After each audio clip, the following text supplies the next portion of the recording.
doing? I'm going home. I know breaking up sucks, but you know what's even worse? Wasting a night in New York City. Give it to me, I'm worth it. Let me teach you how to be single. Go get us some drinks. Okay. No, you don't buy the drinks. Boys buy the drinks.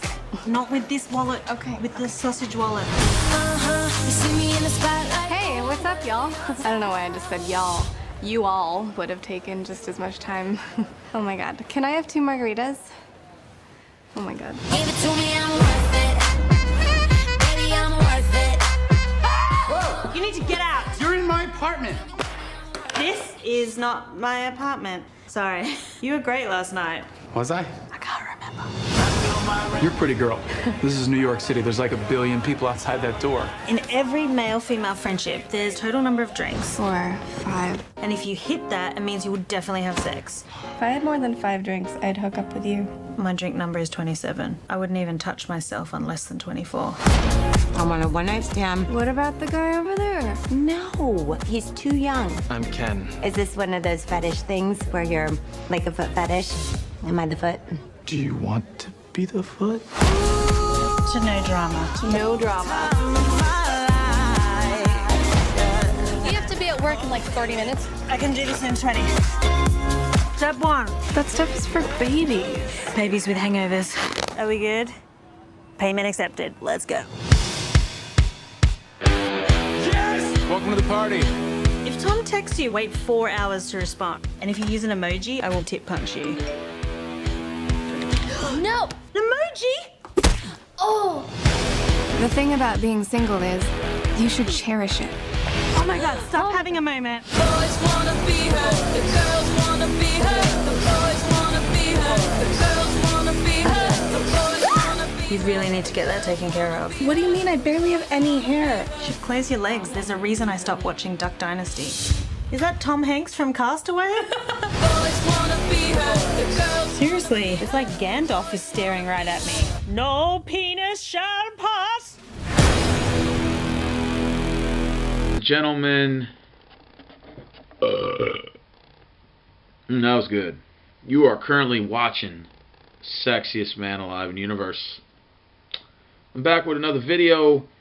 Just went to the premiere with Carmen. Give Carmen a good shout out. She's my homegirl. She's been hooking me up with these movie premieres. And here goes another movie I'm going to be talking about today. It's called How to Be Single.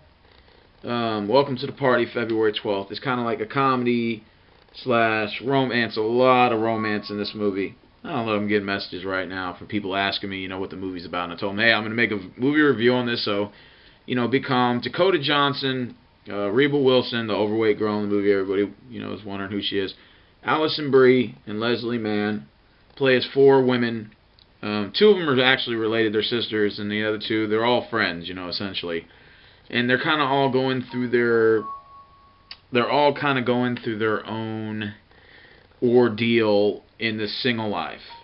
You got Alison Brie, who plays as the younger sister of the 2, and she basically just gets out of like a 4-year relationship with this guy who really wanted to be with her and everything like that. Like, they really liked each other. They were together for a long time.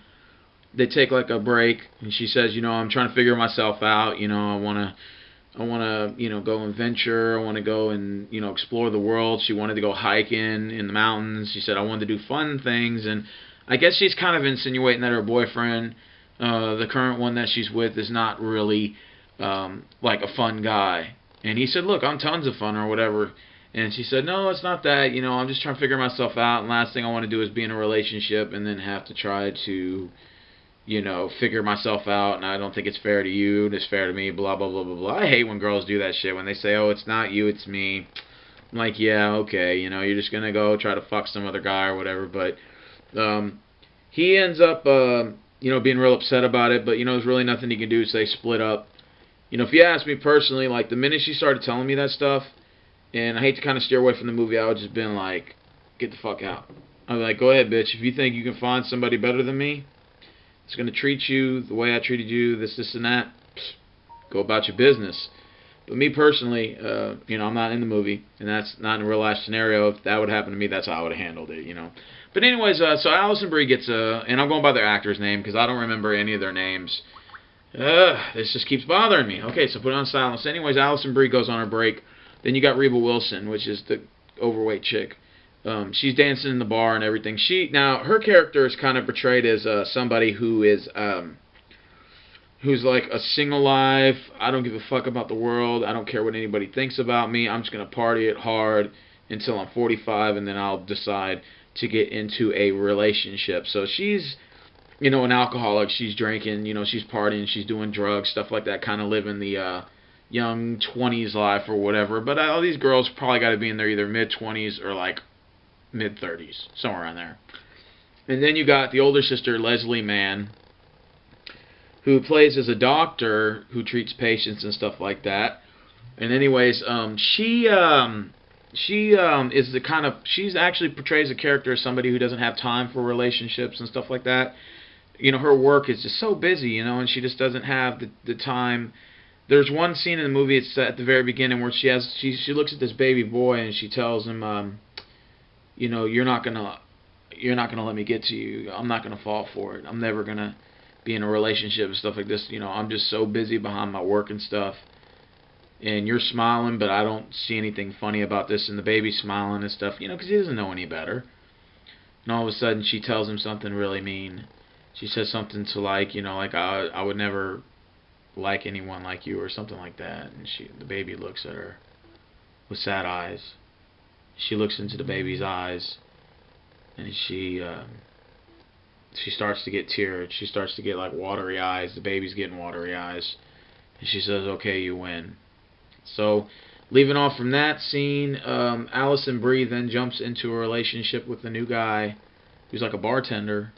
I don't really remember the guy's name, but I call him the bartender because he is a bartender. And she ends up hooking up with this bartender. They start sleeping around together. It's just more of like a one-night stand. Alison Brie then tries to get back with her boyfriend, which I mentioned at the beginning of the movie, in a 4-year relationship, and the boyfriend's like, I already found somebody else. I know, right? They only been broken up for like 3 months, but he's like, I already found somebody else, and I'm madly in love with her and stuff like this. And he says, you know, I'm sorry, I can't take you back. She's like, you know, I really want to be with you and stuff. And he's like, no, I can't take you back. Which I actually, in that part of the movie, I actually kind of don't blame the guy, because like, why would you want to take somebody back like that? You know, like, I understand you're with them for 4 years, but they're going out and they're sleeping around. Like, at that point, it's like, yeah, I know you broke up with me, so it's technically not cheating, but at the same time, it's kind of like, now you came back, you're kind of like tainted meat now. Like, why am I going to want to sleep around with you when you slept around with this other nigga? You know what I mean? That's how I kind of look at it. So anyways, he says, no, I'm not going to take you back, so respectfully so. So anyways, Reba Wilson's kind of like her best friend, you know? And they're like, you know, let's go out and let's have fun, let's party and stuff like that. So now we're going to fast forward a little bit into the movie. Dakota Johnson plays as this girl who's kind of like a... She helps set up like Matchmaker. Like she's not the creator of Matchmaker, but she has like her own dating website where she helps people try to find love and, you know, find relationships and stuff. So they set up like profiles and stuff like that so they can find each other. And she ends up talking to the bartender, and the bartender and her kind of have like this, you know, I like you but I don't want to tell you kind of relationship. They're both playing extremely hard to get, and the bartender's just playing it nonchalantly about the whole ordeal. But I think you can tell that he kind of likes her a little bit. But he ends up hooking up with Reba Wilson's friend, Alison Brie. Because Alison Brie's like, you know, look, I'm trying to, you know, have like... She's just trying to party. She's already single. She's been broken up. Or she just broke it off with a 4-year relationship. So they end up hooking up. They end up sleeping together. It's just more of like a one-night stand kind of thing. And the funny thing is, the bartender, he shuts off all the water to his faucets. He hides all the beer. He hides all the liquor. He hides all of his cold items to drink, like Fuji and water and stuff like that. And he tells her, I tell women what they want to hear to sleep with them, and then after I'm done, they go about their business the next morning. And there's no breakfast in there. There's nothing you can make, so it actually deters the woman if she wants to go eat or if she wants to go get something to drink. She's going to have to leave my house. So Alison Brie said, man, that's really clever of you. So it kind of makes you think, like, okay, are these two going to hook up? You know, first impression. But then I said, wait a minute.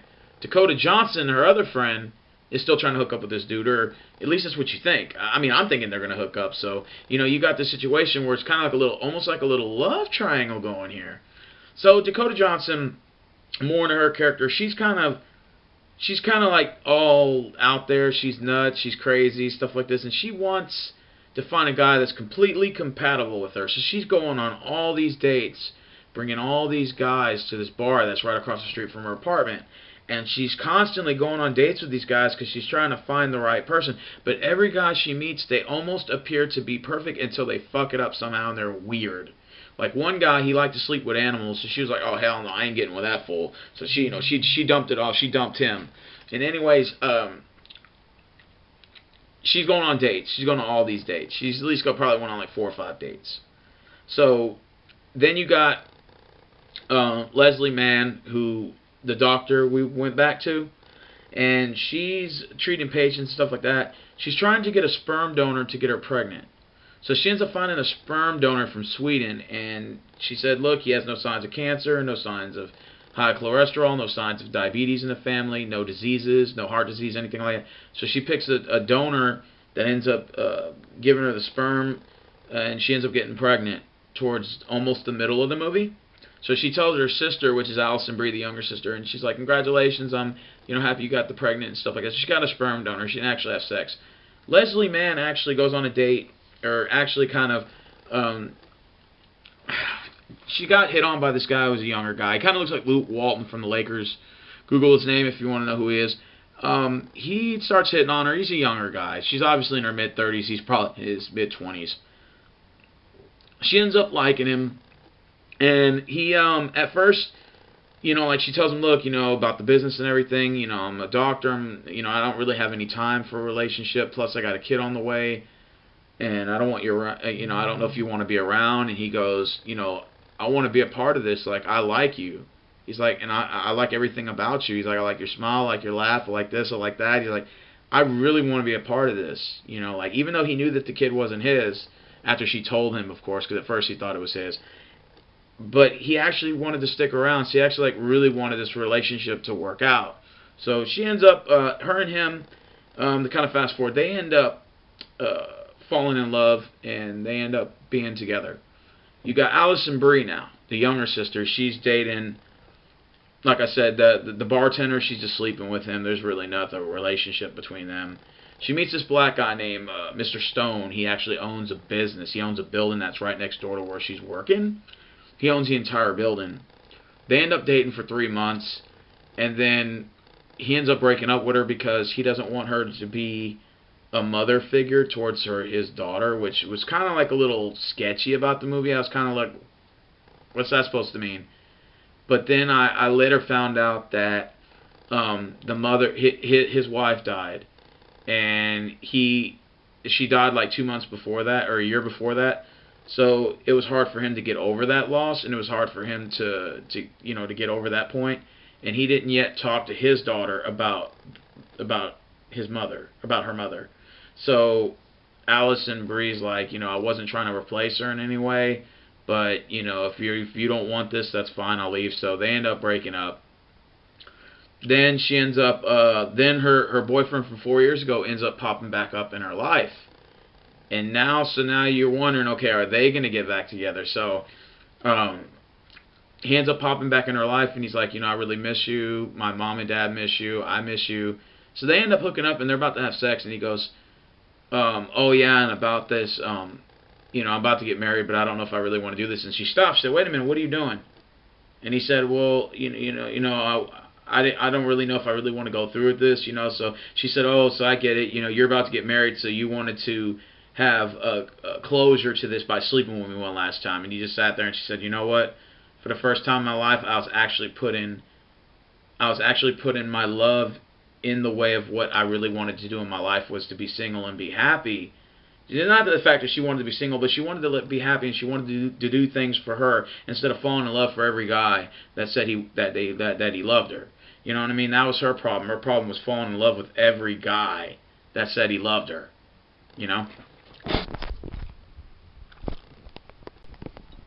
Alright, so she ends up leaving him. She ends up telling him to get out. So she doesn't have sex with him, which I'm actually kind of was on her side about it, because at first I'm like, it was her fault that she broke up with him in the first place, like I said at the beginning of the video. But then he ends up trying to hook up with her, And then she's like, you know, now that he's getting married and stuff, and I'm like, you know what, man, this guy actually kind of was a dickhead, because he had every chance to try to get back with this girl, even though she made the mistake. She realized she made the mistake, and he punished her by not taking her back, and I get it. But now he's trying to pop back into her life, but he's just trying to sleep with her one last time until he gets married, and I thought that was kind of a cheesy move. So I felt like she did the right move and said, you know what, I'm going to move on and be single and stuff like that. And so anyways, Dakota Johnson, the weird thing about her character, and this is the crazy girl, she ends up finding this Indian guy with curly hair, right? Kind of totally off from the movie. And she brings him back to the bar, and she says, I want you to meet so-and-so, and the bartender looks pissed because he really has feelings for her. The bartender sleeps with Alison Brie one last time, because remember I told you that that bartender and Alison Brie, the younger sister of the doctor, hooked up? Well, they ended up sleeping together one more time, and she ended up saying, hey, look, you know, this was just sex, this was nothing more. He said, no, I understand, because I have feelings for Dakota Johnson. She said, well, I hope you get with her, and good luck. She sounds like a lucky girl and stuff like that. Which the whole time that was her. I think the bartender didn't tell her that was her homegirl, so she thought it was like another chick. So he just said, I think I'm in love with somebody else. She said, well, go pursue her. It was just sex between us anyway. So anyways, I kind of was skipping parts on this part, but Dakota Johnson brings this Indian guy with curly hair in the bar. She meets him off her own website. This Indian guy with curly hair is kind of almost the exact opposite of what she was looking for, but it was weird because it exactly what she wanted the whole time. This whole time she's trying to find somebody that's compatible to her, and the whole time the guy that she found was completely the opposite of what she wanted. Wow, right? So the bartender never got with her. He fell in love with her. He's left single now. This bartender, who's a bad boy, who's used to having sex with women and sending them on their way, like I talked about, how he had no food in the refrigerator and he had no drinks. He had them in a little locker by his bed, and he held the key. He made sure the water wasn't running in the faucet. Man, this guy ended up not having Dakota Johnson at the end, which I was shocked. Reba Wilson ends up the bigger girl. She's the funniest character in the movie, I'll give her that. And she ends up single in the movie.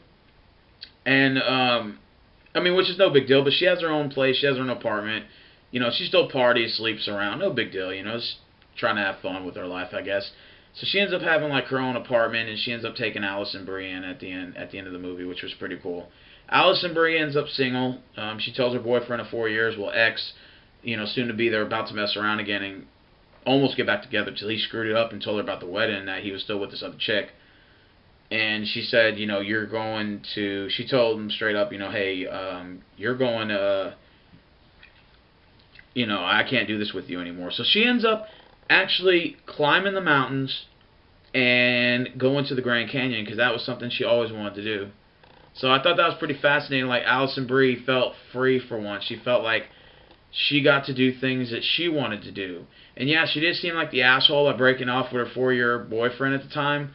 But then again, it didn't take him too long to fall in love with some other chick and get married to some other chick just 3 months later. So it really looked like that relationship was dead before you just didn't know about it until they broke up. There's no way you can break up in a 4-year relationship and get married in 3 months. There's no way. This is impossible. So that relationship, it was meant to be that they weren't meant to be together. So Leslie Mann ends up, you know, she ends up delivering her baby. And anyway, she ends up getting together with that younger guy in his 20s. They end up getting together at the end of the movie. So Leslie Mann, the girl that's the workaholic, that's one storyline. She ends up getting with her man at the end and having a kid that she did from a sperm owner. You had Alison Brie, who was in a relationship, who ended a relationship and tried to start 3 other relationships and ended up single in the end, but happy. You got Rebel Wilson, who's one of the funniest characters in the movie, and she only was having sex with one guy, believe it or not. But at the beginning of the movie, and then towards the middle of the movie, she was more just partying and stuff like that. But she ended up growing her friendship with Alison Brie to make it even stronger. So I thought that was pretty cool. Then you had Dakota Johnson, who everybody thought she was going to hook up with the bartender. She did not hook up with the bartender. She hooked up with an Indian guy with curly hair. Totally off. So you have 4 different storylines And within 4 storylines, you had 3 storylines in one, because at one point, Allison Brie, the 3 guys she was dating, they all show up to the same party. Yeah, shit was about to go down. And then with the other chick, Dakota Johnson, she's going on multiple dates, showing them off to the bartender. The bartender finally tells her at the end that he likes her, but I think she ends up falling for this Indian guy, and she ends up marrying the Indian guy. So you have one girl that's a workaholic, doesn't have time for relationships, ends up getting in a relationship. Okay, predictable. You had a girl in a 4-year relationship, ends up ending it, goes on a wild sex spring with 3 other guys, and then ends up, has a chance to renew the relationship, then ends up being single. Predictable, but yet unpredictable, because I didn't know at the end she was going to end up single. Then you had Rebel Wilson, who is a party kind of chick. She had sex with one guy. She never got with another guy. Never. She never even, married another guy or ended up with another guy. So that was unpredictable, because I thought at the end all these chicks would have a man.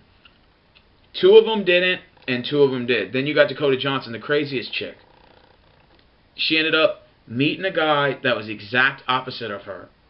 Not the same qualities there, exact opposite. So you got Leslie Mann and Dakota Johnson, 2 women who were mentally unstable. One was a workaholic and one was just mentally off. She just was so preoccupied in trying to find a guy that was exactly like her. And the guy she ended up picking was exactly the opposite. And then you had the other 2 girls. One of them was single and remained single. The other one was in a 4-year relationship, ended up in 3 other relationships, only to find herself single, but yet free and happy and able to do the things she wanted to do. So altogether, this movie has got so many twists and turns and pikes. It's funny, it's romantic, you see the bad boyism, you see the good guy approach. Everything that's bad and good in relationships, everything that's stressful and yet confusing is all in this movie in the one giant package. So I recommend you guys to see it. Rebel Wilson's the funny one. Dakota Johnson's the crazy one. Allison Brie is the sexy one, believe it or not. And Leslie Mann is the workaholic one. Alright, so you got these 4 chicks here, and they all got their own issues, but at the end of the day, they all end up finding qualities in themselves that end up making them happy. And altogether, they talk about the single life and how it's not such a bad thing and stuff like that. And hey, all power to those ladies. This was a really good chick flick movie, and I recommend you guys to go see this movie, How to Be Single, February 12th. Comes out in theaters. The sexiest man alive in the universe saw the movie today on February the 3rd. So anyways, I'm done. I give this movie, I feel like there could have been a little bit more, but I think for a chick flick it was okay. So I give this movie a 9 out of a 10. I think there could have been just a little bit more. There really wasn't. The only really twist to the movie was that Dakota Johnson married an Indian guy with curly hair. I don't mean to sound racist, but she married a guy exactly opposite of what she wanted. Leslie Mann, the workaholic, ended up having a sperm donor and a guy that was willing to accept her for her and the kid. That was pretty cool. Allison Brie had an opportunity to rekindle that relationship. The guy screwed it up. She ended up being free. That was a twist in itself. It was pretty cool. And Rebel Wilson, yes, she never did find a man. So even though that was a twist, she still got to be single, and she still got to strengthen her friendship relationship with Allison. So you get to see a lot of these things in the movie here. A lot of these things in the movie here, from good to bad, to good to horrible, to worse, to good to bad, all together in one package. So I recommend, if you guys are into chick flicks, or some of the ladies, you want to go watch this and you want to go learn about relationships and friendships and stuff like that, this is the movie here you got to see. How to Be Single comes out February 12th in theaters. I recommend you go see it. So until then, I'm rambling on. It's the sexiest man alive in the universe, and I will give a review tomorrow on Deadpool. I'm out.